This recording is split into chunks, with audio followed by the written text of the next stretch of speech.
Papa Squad, coming at you. This is a different sort of video. I wanted to go over something I talked about, I have talked about in a number of different videos, and that is the different time signatures, or how you count time in songs. And if you never took any music classes, you would have never had any reason to learn this. So I want to just watch this video and share it with you guys, and that's about it, really. I'm totally stealing this guy's content. I should check to see who this is and promote him, because I find it very useful to have this. Cobb the Drummer, C-O-B-B, Cobb the Drummer. He's got 44,000 followers, so he's obviously been doing this a long time and must know his stuff. And I don't know what the rest of his channel is about, but he's going to go through and kind of describe the way music is counted out and why songs sound different to you, even if you don't know music. Like why a waltz sounds different, da da da da da da da, versus dun dun dun dun dun, or even a march, right? And he's going to explain all this stuff, and it's going to make hopefully some sense. And he gets into some really weird stuff later on, and I just think it's sort of important to know. So if you don't have this, if you do know this stuff, just skip this video.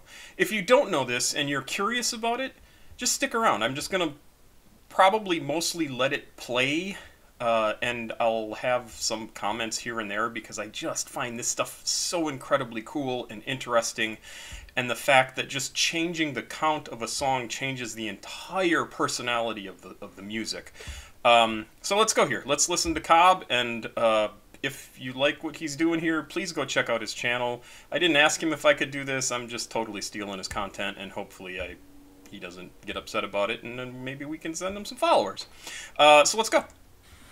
Time signatures. Do they know things? What do they know? What are they? Are they useful? What do we use them for? Let's find out. But first, a word from our sponsors. I don't know what the hat is about, but he then goes into an ad here, which I won't play, and we'll get to the good part. Time signature, one or one whole beat, usually indicated in music as 1-1, a whole note, a whole entire note with a fermata at the top in written music, and the band leader or the conductor usually cues you, and you just hold that note out forever, like this. Nice.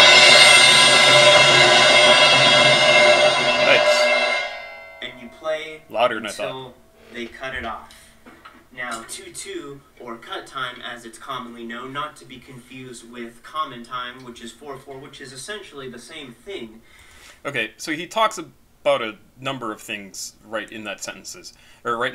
So 4-4 is what he's calling common time. I had never actually heard that term before.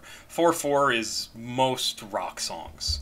2-2 he called cut time, which I also have never heard before.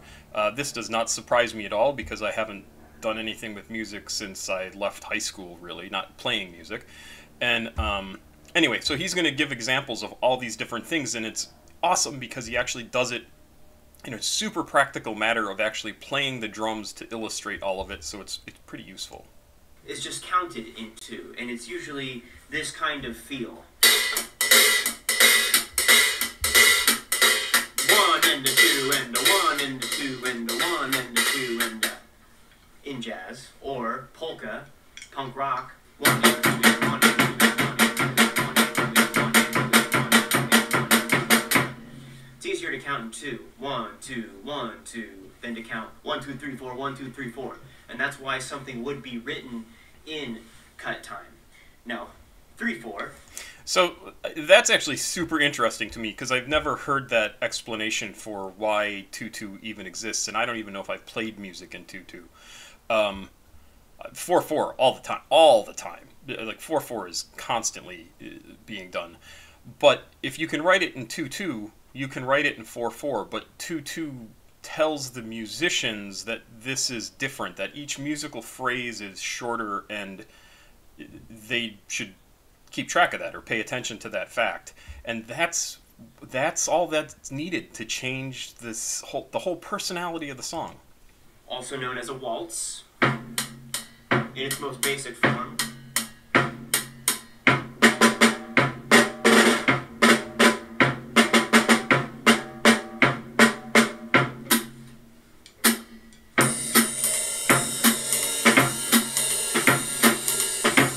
And see, even a waltz, bum bum bum bum bum bum bum, it has a completely different feel, and it's only one note. It's so crazy. It's just the most interesting thing to me.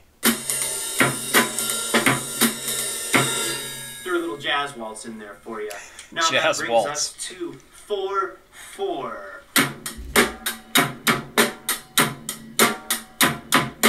Everybody in the world's heard this beat. And that's 4/4. Brings us. So the interesting thing about 4/4 is in rock music and most music, the accent is on the 1 and 3, and to make it sound like reggae, you reverse that, so it's on the 2 and the 4, and it changes again. It changes the entire feel of the music, but it's still counted in 4/4. And I love reggae, so I'm down for it, and I just find it incredible, just the coolest thing.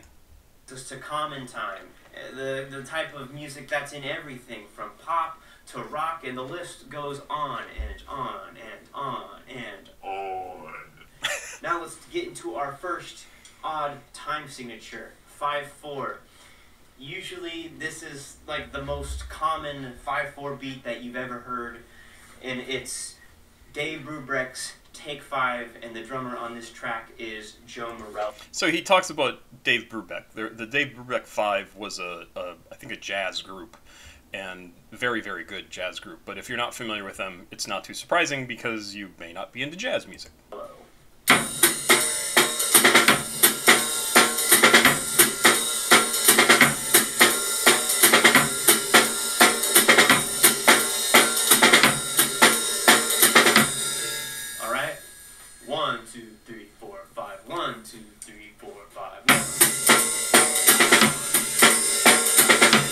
Awesome. 6/8.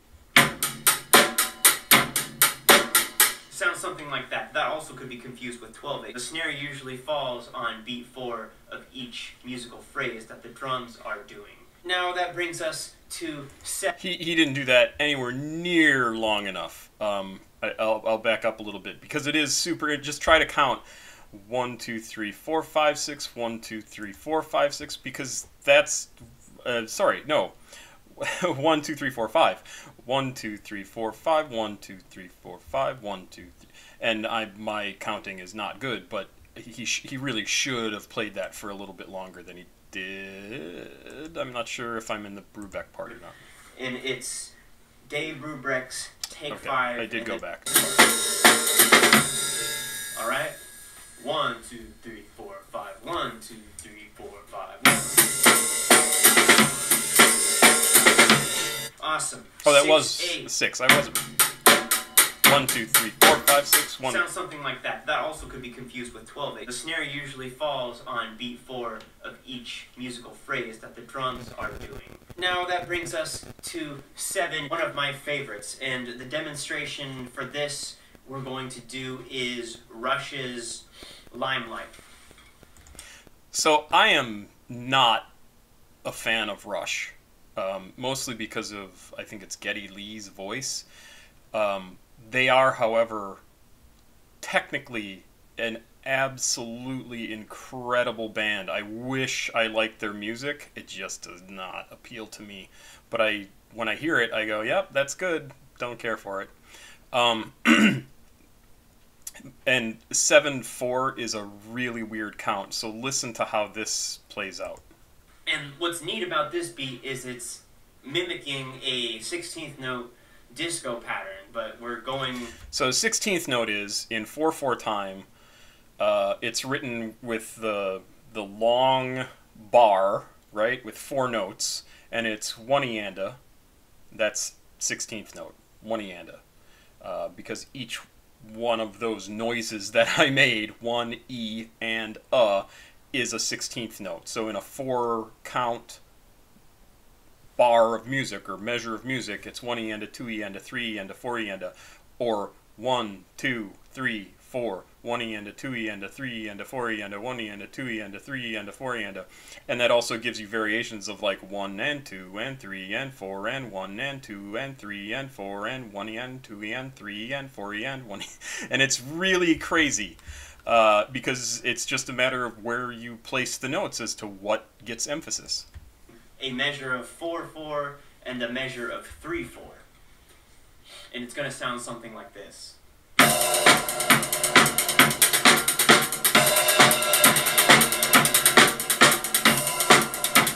5, 6, 7, 1, 2, 3, 4, 5, 6, 7, 1.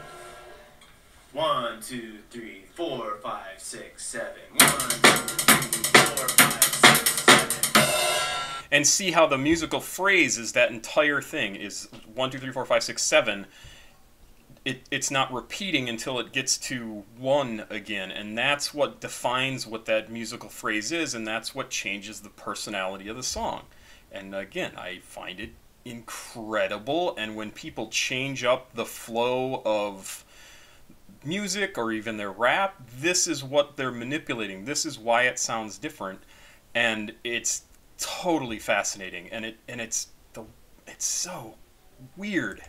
And so on and so forth. And that's just one section of that song. Dun, dun, dun, dun, Don't know this song.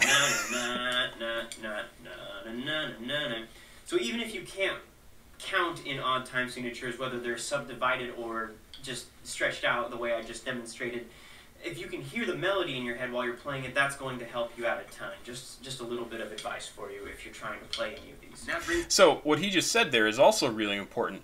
If you can count it out while you hear the melody, and now think to some of the stuff from Isaiah Tiji, and who else did we have? Autumn and Summers and Yeet, and I know I'm forgetting somebody that we just did.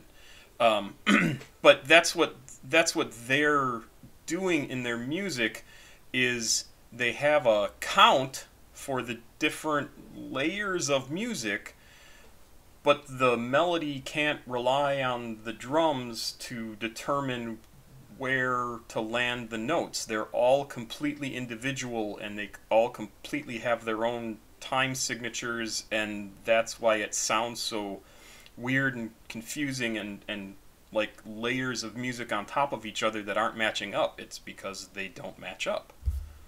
Brings us to 8/8, which is essentially 4/4. And 1, 2, 3, 4, 5, 6, 7, 8. 1, 2, 3, 4, 5, 6, 7, 8. If you find a beat that is in 8/8 that's just easier to count in 8/8, or you have some sort of argument that it's easier to notate something in 8/8 or feel something in 8/8 versus 4/4, then please leave a comment. Otherwise, 8/8 is essentially just 4/4, and the easiest way to play it, feel it, count it, whatever you want to do, is in 4/4.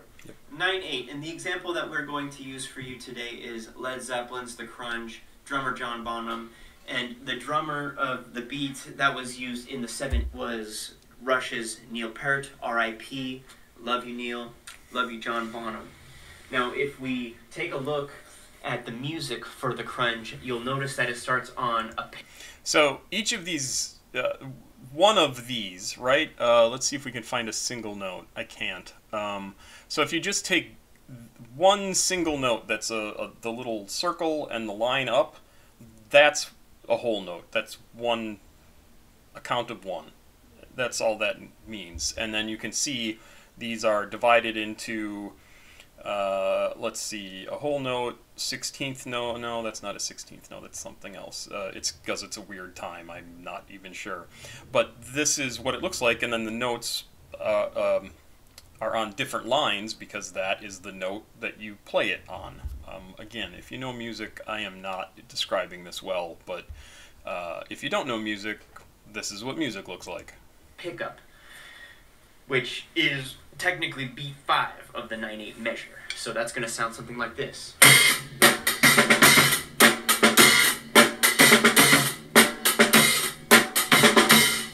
So that can be kind of confusing when you're listening to it. You're like, oh, where is the 1? And it isn't really until the band comes in that you can hear it. So I'm going to play what that sounds like for you, just starting on beat 1 of the actual phrasing.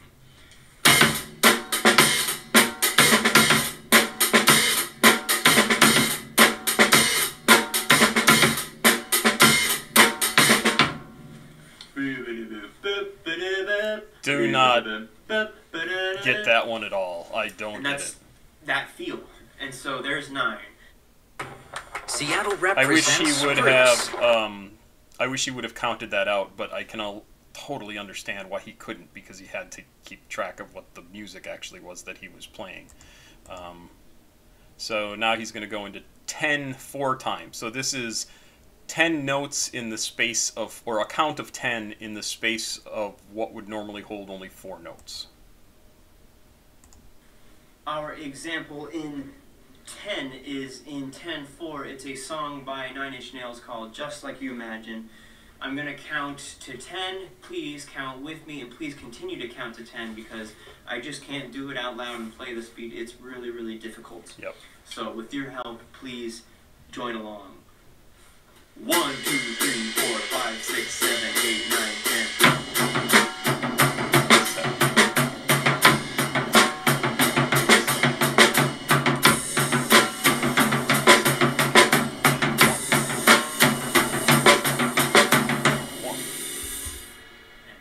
This next song is considered to be in 11. If it was in 11, it would be 11-2. It's Outkast's Hey Ya. Hey Ya. So this is a great example, right? Because this is a really weird time signature, 11-2, and the example he's using hopefully is familiar to all of you who are watching this channel, because it's a fantastic song by a great group. But 11-2? Like, that's crazy, but it explains why that song sounds so different, why it stands out so much over everything else that was around. And yet, 11-2? Come on. Hey ya. Hey ya. So on and so forth. And the beat goes a little bit something like this.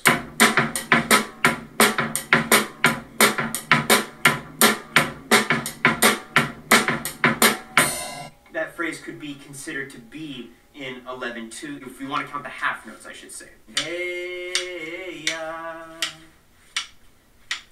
hey ya.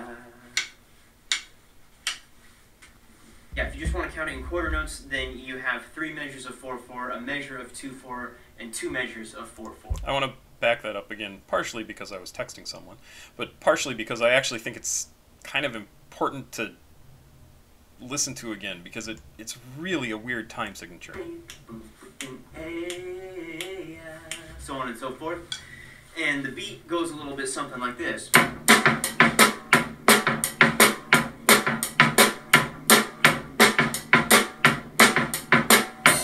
That phrase could be considered to be in 11-2 if we want to. Okay, so this is the weird part, and this is the part where he as a musician is thinking much faster than us who aren't familiar with music.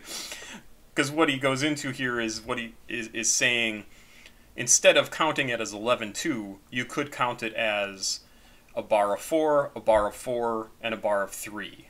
And that is crazy talk, but it adds up to 11, so it's 11-2, or there you go. Count the half notes, I should say. Hey ya. 5, 6. Hey ya.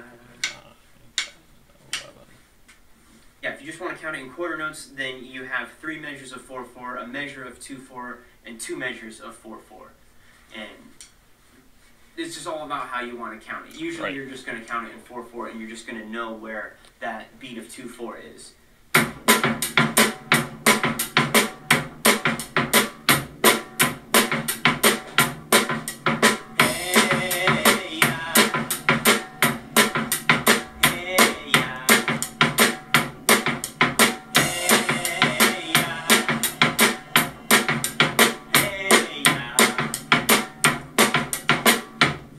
There is your 11. Outkast odd time signature geniuses? Probably. And that brings us to the number 12, which is actually a common time signature in music, because 12-8 is really just 4/4 subdivided, and I'm going to demonstrate that with one of my most favorite beats by one of my most favorite drummers, somebody that I actually got to study with, Mr. Bernard Pretty Purdy, the world's most recorded drummer. And the beat is the Purdy Shuffle.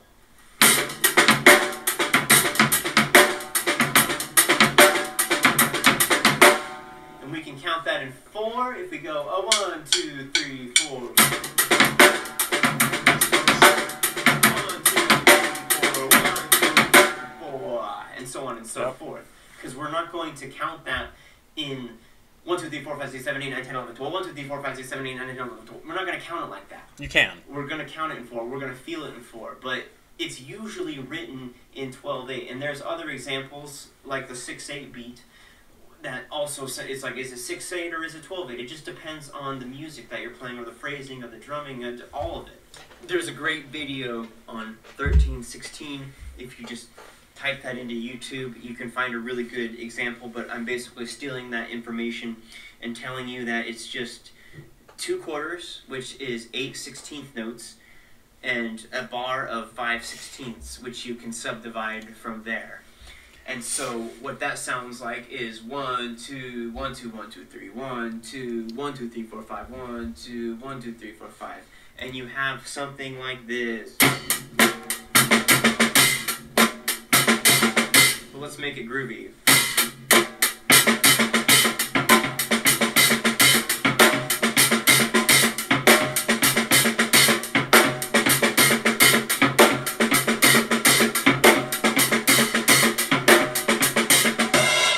And there you have it. I just played in 13/16 for you. Wow. Mind-blowing. And for our final example, we're going to play something in 14/8, as demonstrated by the song Whiplash from the movie Whiplash. If you look very closely at the sheet music in the film, it even says that this is in 14/8, at least this version of the song. And it sounds a little bit something like this.